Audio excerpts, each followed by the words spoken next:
Good afternoon, everyone. So we spent quite a lot of time trying to work out exactly what this panel is going to be, because it could be a lot of different things, so we're probably going to take in a couple of directions. But one of the things we thought would be really interesting is to sort of contrast what it means to be a startup in the music space with, most of the other businesses which are around here, and sort of what makes it unique, what the lessons that we can learn. And also, the sort of a starting point, which I'll sort of open the questions, is it can be really difficult making a music business work, a startup in the music environment. It can be incredibly confusing. It can be very frustrating if you haven't had a previous music industry experience.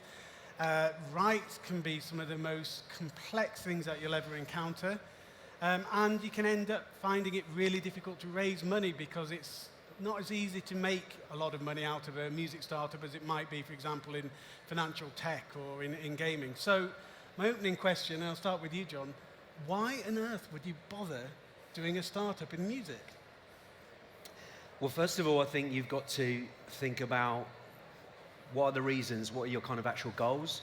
A lot of people get into music because they're creatively driven, and it's So are you looking to, is your main principle to make money out of that business, or is your principles more moral driven? Do you obviously have a background and a passion for music? That was my case. I think that over the last 20, 25 years, I've got to know the market so well. It was easy for me to identify a gap in the market and come up with a good solution. So I think before you make that decision, it depends on whether you're looking to kind of make a ton load of money, because there's much easier sectors out there to actually make money from. Yeah. But the music industry, it's a sexy business, so it does attract people and lots of startups, as you know. Matt? Yeah, it's an interesting question. My personal passion is building products. I'm not in music. Well, I am in music, but my passion isn't music per se. My co-founders, it is. And honestly, when you look at the startups which have thrived in music, their main driver is they love it. These people just want to work in music. They're not there for the fame or the fortune, because honestly, 1 in 1,000 startups make it anyway. Music is probably one of the most cutthroat of those industries you can go into, and it's another 1 in 1,000 on top of a 1 in 1,000. So most of the guys, when you look at what they do, it's because they love it. They have the passion for music. They want to drive it. And for me, I actually like the challenge. I see a problem, and it's a hard problem, and I want to work on it. So it's got to be one of those two things. Don't start a company in music unless one of those two things is driving you. There's far better different industries you could attack.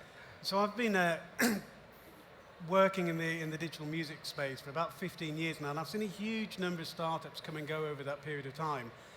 And it's both bewildering as well as really encouraging, seeing that so many people keep coming, trying to fix the music industry. Never the best way to start a conversation with a record label, but it's a lot of the time people who are coming from outside the industry trying to fix it, or if they're coming from within it, they've seen something that needs fixing, seen something that it's been a pain point for them, and they're trying to fix.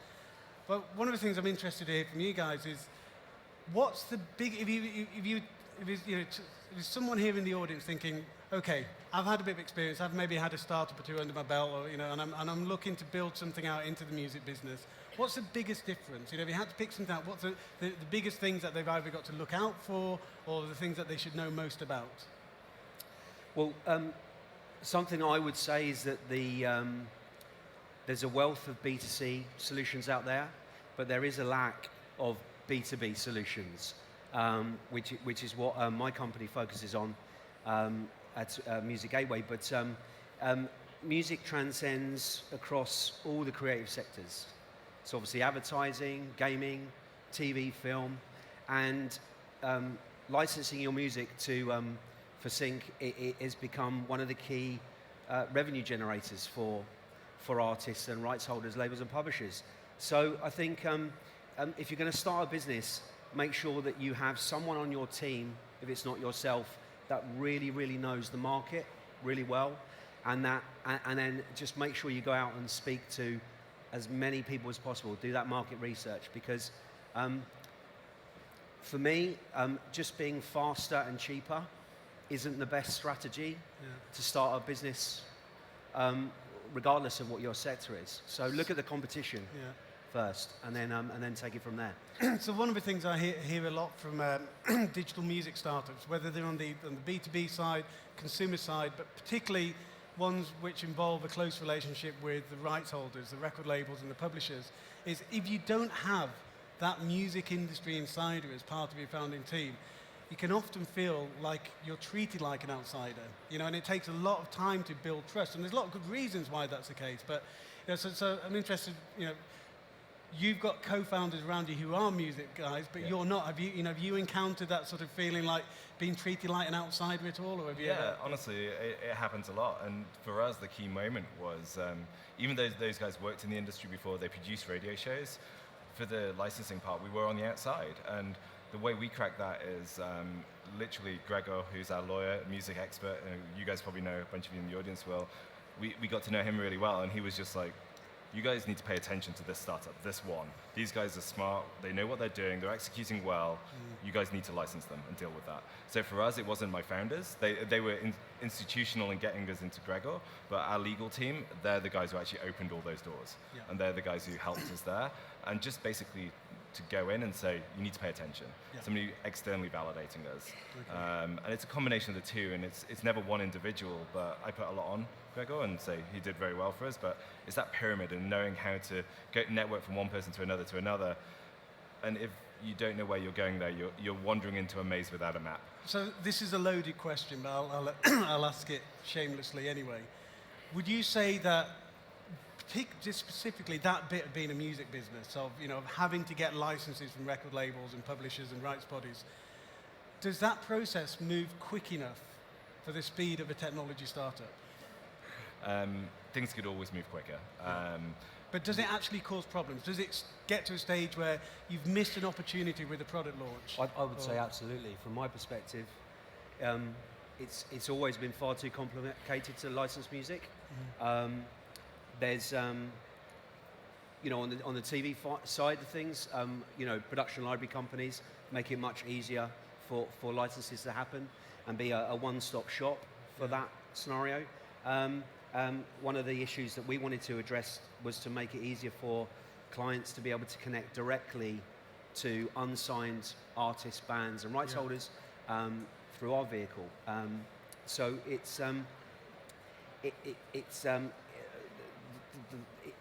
I think that there's a lot of opportunity and money is lost because certain artists, for example, are on bigger publishing companies and labels, and therefore they lose a lot of their control over what kind of deals they do. Yeah. Okay. So to finish up this sort of slightly glass half empty stage of the conversation, it's just one of the difficulties about if you're a music startup that requires licenses, and that's obviously just one slice of the pie, but it's where the big money's going at the moment. And if Spotify's IPO is successful, there'll be a lot more money which will go after that sort of business model. Compare and contrast this if you're an investor. Invest in a music startup that wants to stream music, get licenses from record labels. It's probably going to take you the best part of a year to get all of those licenses in place, particularly if you want to be in international territories.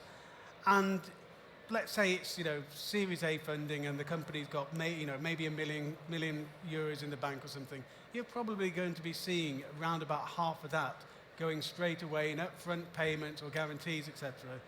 And then you've got all the risks of the fact that people just get music for free. If you're trying to get people to pay for music, it's an uphill struggle. Compare that to somebody comes and pitches a game and says, I've just developed a game myself. I own all the rights myself. I've got a freemium model where I can convert X number of people to spend all of this, and you'll probably be able to sell me for a bucket load of cash as well. So in a lot of ways, it's the consumer side is really challenged, but the business side and all of the bits that focus around that, I think, some really interesting stuff. And I'm sort of interested in, the title of this presentation is around pivoting.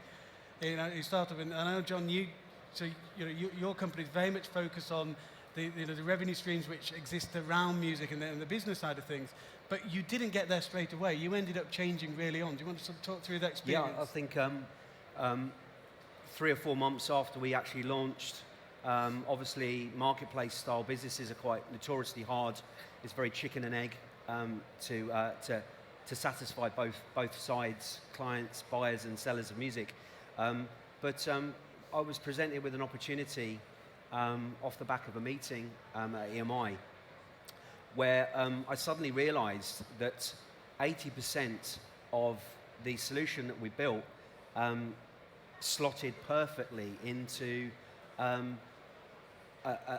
project. It was essentially like a niche project management tool that we'd generated that worked across the creative sectors. So rather than going away and building a bespoke system specifically just for EMI, we went away and I spoke to music supervisors, advertising agencies, heads of music at gaming companies, and I realised that it was everyone kind of was manually handling music submissions on tight deadlines, and there was no, it was really unorganised.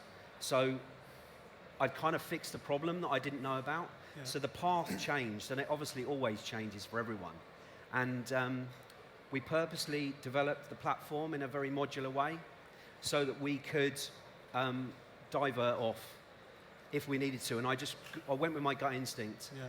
And we spent the next 6 months changing our development plan to build these private networks, which was an integrated solution into the marketplace. So straight away, I kind of doubled our product range within 6 months. So it sounds like the key learning there is that you thought you knew your customer, yep. And actually nobody actually really knows the customer as much as they think they should do.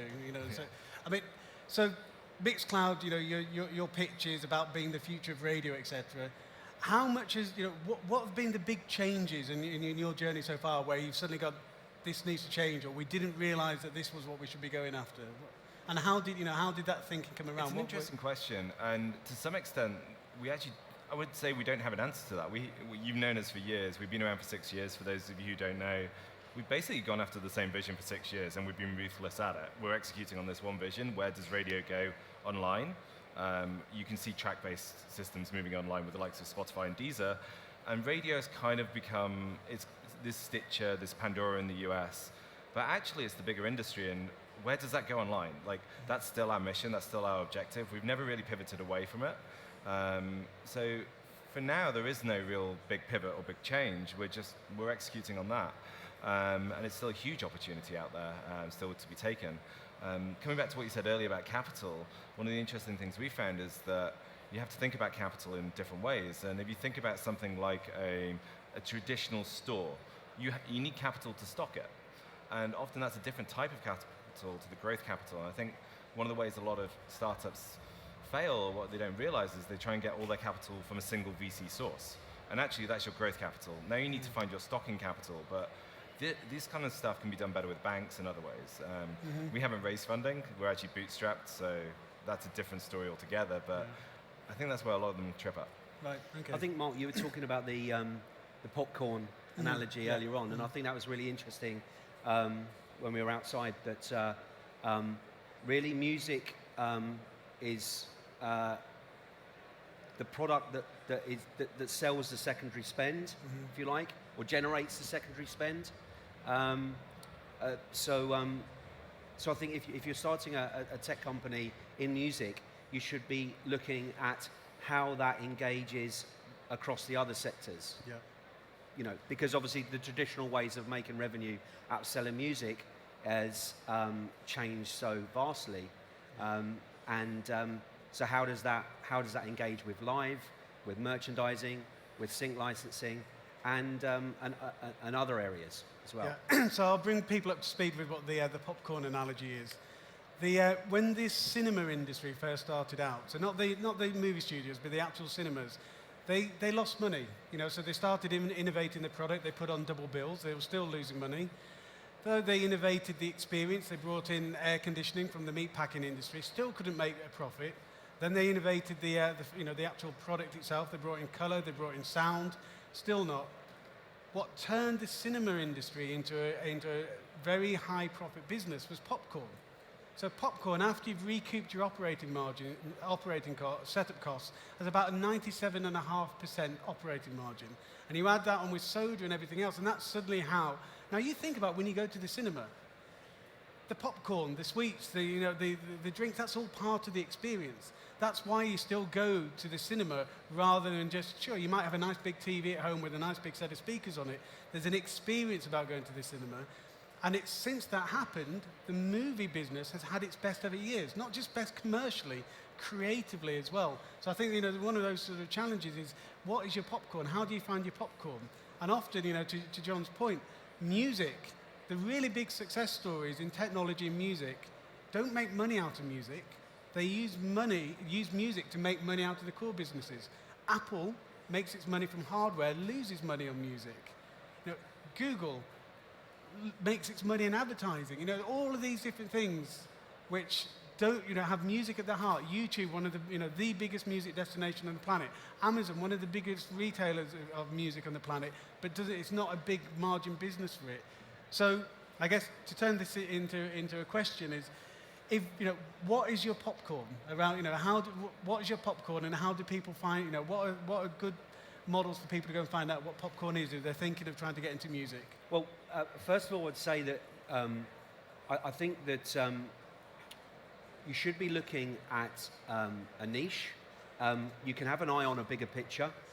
So if you're going for a mass product, consumer product, I think sometimes companies and startups can look about chasing the investment and wasting actually too much time when they could actually get proof of concept out there with their product.